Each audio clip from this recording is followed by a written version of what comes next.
Jake Paul identifies 3 extremely good opponents in the frame for MMA debut amid talks to rematch boxing rivals. 2 boxing rivals were offered megamoney rematches in MMA. Jake Paul has 3 names on a list of potential MMA opponents. The YouTuber-turned-boxer is 11-1 in the ring and most recently beat 58-year-old heavyweight great Mike Tyson in November.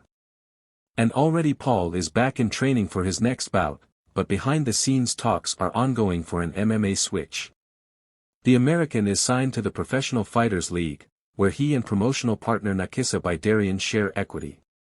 Bidarian, who once served as chief financial officer for the UFC, is working with Paul to pin down an MMA opponent. PFL founder Don Davis told Sunsport, Nakisa has 3 names that he's focused on.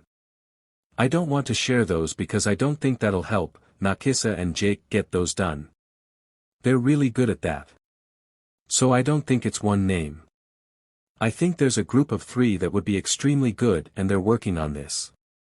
Paul, 27, signed for the PFL just 1 month before losing to Tommy Fury, 25, in February 2023, which is his first and only defeat. He has won 5 times since, most recently against Tyson, which attracted controversy amid their huge age gap.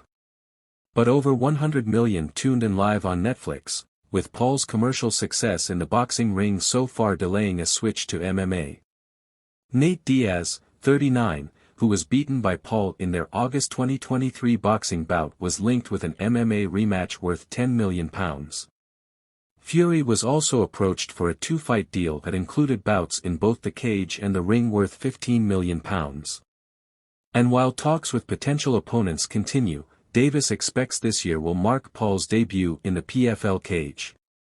He said, Jake has been so successful at boxing that's delayed his MMA. No question about it. And I think 2025 will be the year. We thought 2024 would be the year, but it was just so much success forthcoming in boxing.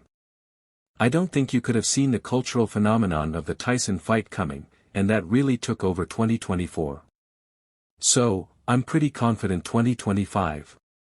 But it's also about the right opponent. At one point the Diaz opponent was set up and things didn't happen. So it's opponent driven, but I think this is the year.